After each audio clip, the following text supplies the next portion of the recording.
Disforia di genere è la parola magica e il passepartout per interessi economici operati alle spalle dei bambini. La manipolazione mentale su un minore e abuso di minore.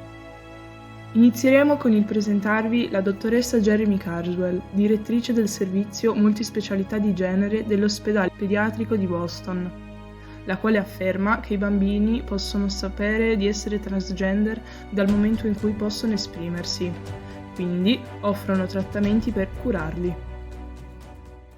A child will often know that they are transgender from the moment that they have any ability to express themselves, and parents will often tell us this.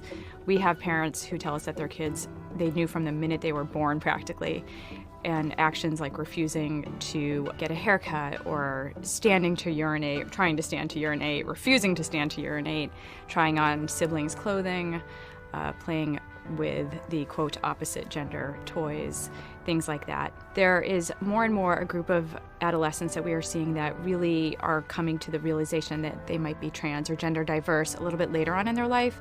So what we're seeing from them is that they always sort of knew something was maybe off and didn't have the understanding to know that they might be trans or have a different gender identity than the one they had been assigned. So that is a growing population that we are seeing, and that's being recognized as being trans and able to be treated. Prima di continuare con l'argomento, è necessario evidenziare una nota importante, anche se ovvia. Un rapporto di ProPublica conferma ciò che potrebbe essere un'ovvietà. I medici prescrivono più farmaci se ricevono denaro da un'azienda farmaceutica legata ad esso. Jeremi Carswell ha ammesso che i bloccanti della pubertà possono causare infertilità, ma vengono somministrati ai bambini senza alcuna remora. Ecco una serie di dichiarazioni scioccanti della dottoressa Jeremi Carswell, a partire dalla sua ammissione sulla possibilità che questi farmaci sterilizzino i bambini. Just fine.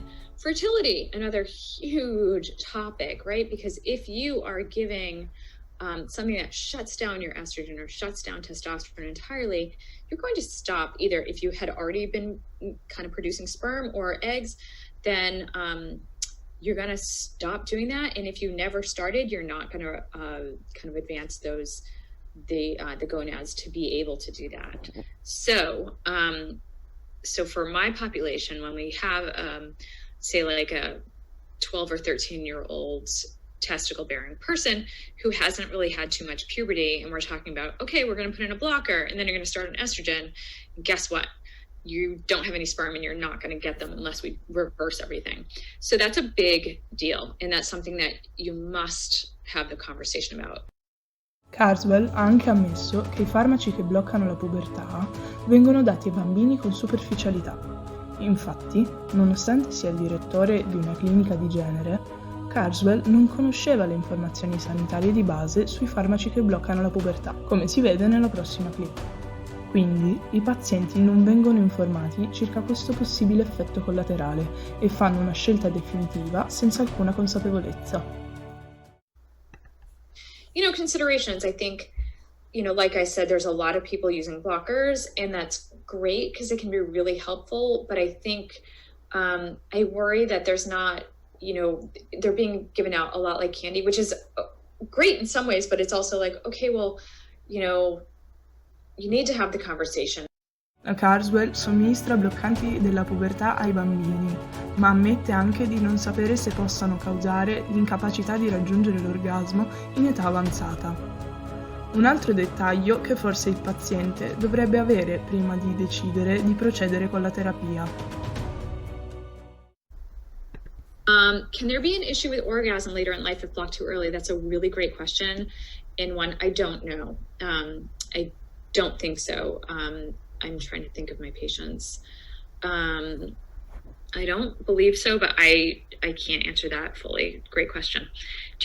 Nonostante sia consapevole degli effetti sterilizzanti di questi farmaci, la Carswell ha inoltre dichiarato di non consultare sempre i professionisti della salute mentale prima di somministrare il farmaco, dimostrando così un approccio totalmente inadeguato.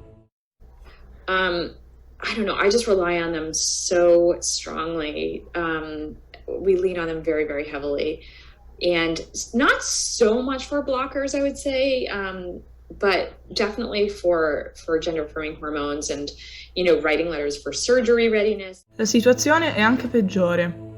Carswell conferma i nostri sospetti e ci dice che nel campo della medicina transgender i medici sono particolarmente influenzati dai loro pazienti.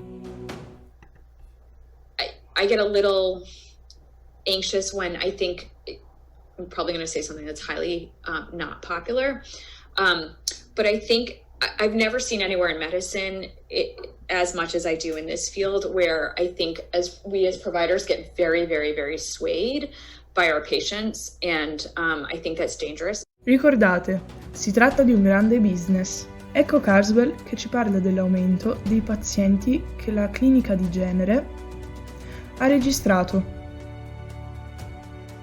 We've seen this. This isn't our own program, the Gender Multi-Specialty Service. This is new patient volume by year. I ended it at 2017 because we pretty much maxed out on our capacity to see patients. So it's pretty much the same for 2018 and 2019, as far as I know. 2020, we did a little bit of rearranging about how we did things, so I expect that number to go higher. Our admin staff is telling me that on an average week, we get anywhere from 2 to about 18 calls for new patients per week. Okay, so we are definitely seeing this. La Carswell ha ricevuto un compenso finanziario dalla Endo Pharmaceutical, che produce bloccanti della pubertà. Quindi verrebbe da pensare che non si preoccupa delle possibili conseguenze, ma esclusivamente del guadagno che ne può trarre. Come del resto, l'ospedale che si è schierato contro la legislazione che proteggerebbe i bambini dai bloccanti della pubertà e dai tentativi di cambio di sesso. Inutile spiegare il perché di tale opposizione. Nel 2018, l'anno più recente disponibile, Carswell ha ricevuto $3.055 da Endo Pharma, l'azienda che crea il bloccante della pubertà Suprelin LA. È un dato di fatto che la Carswell ha ricevuto un compenso direttamente collegato al Suprelin LA, il farmaco che blocca la pubertà, da una delle aziende produttrici. È un dato di fatto che è la direttrice di una clinica di genere che offre bloccanti della pubertà ai bambini senza alcuna attenzione sulle conseguenze che queste terapie possono avere. È un dato di fatto che non si preoccupa sempre di fare intervenire gli psicologi, che invece sono figure necessarie per evitare che dopo qualche anno questi ragazzini si ritrovino con la vita distrutta, come in questo caso. I'm angry. What's gonna happen to the kids and the youth? And there's so many people who regret this. There's more and more and more coming out, and younger too, on puberty blockers, that been on puberty blockers. And I read one that I think he went on puberty blockers at 16, and now he's like 20 or 21, and he is like suicidal because his penis won't grow anymore. Like, it does damage. It makes me so angry. And what we're gonna get is a generation that's screwed up. That are screwed up in like 10, 15 years. Wait, not even. I think it's accelerating quite quickly. When we get 30, 40-year-olds that are going to be like, what the fuck did I do when I was 16 or whatever, like, and you can't go back. You can't go back. I'm sad for myself, of course. Not in a victim kind of way, but in like, this process of mourning who I was is touch and go. So, but I'm sad for humanity and the children and what's gonna happen when they're screwed up. We're gonna see what's gonna happen, and I really, really hope that all these professionals get their friggin' karma, because I know that some of them don't realize and some of them might be brainwashed and whatever, but some of them know exactly what they're doing. They know exactly what they're doing. Cash cowing. Può darsi come certezza che tutte queste manchevolezze siano funzionali ad avere solo pazienti, possibilmente ignari e quindi remissivi, al solo scopo di guadagnare?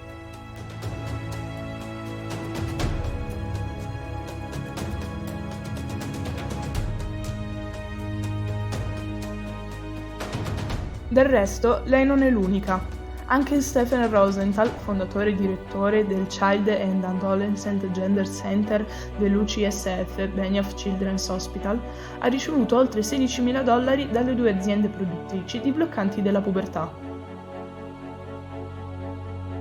Rosenthal è stato in precedenza il presidente della Pediatric Endocrine Society, che ha ricevuto oltre $125.000 da OBV tra il 2017 e il 2021. La scorsa settimana l'American Medical Association, l'American Academy of Pediatrics e la Children's Hospital Association hanno chiesto al Dipartimento di Giustizia di indagare e perseguire i giornalisti che denunciano il Transgender Industrial Complex.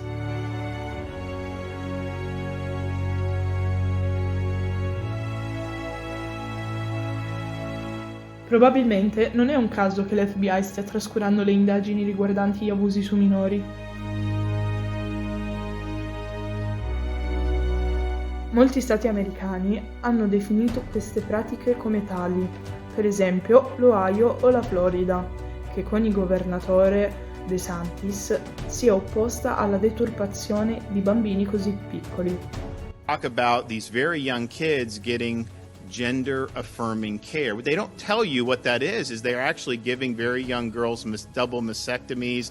They want to castrate these young boys. That's wrong. And so we've stood up and said, both from the health and children well-being perspective, you don't disfigure 10, 12, 13-year-old kids based on gender dysphoria. 80% of it resolves anyways by the time they get older. So why would you be doing this? I think these doctors need to get sued for what's happening. I'm sorry. Senza contare che anche il premio Nobel Christian Nussel-Bollard si è pronunciato in merito. È palese che gli interessi economici di questo nuovo mercato farmaceutico sono decisamente interessanti e probabilmente sono l'unico obiettivo a discapito della salute di piccole vittime manipolate e indottrinate da una propaganda pressante.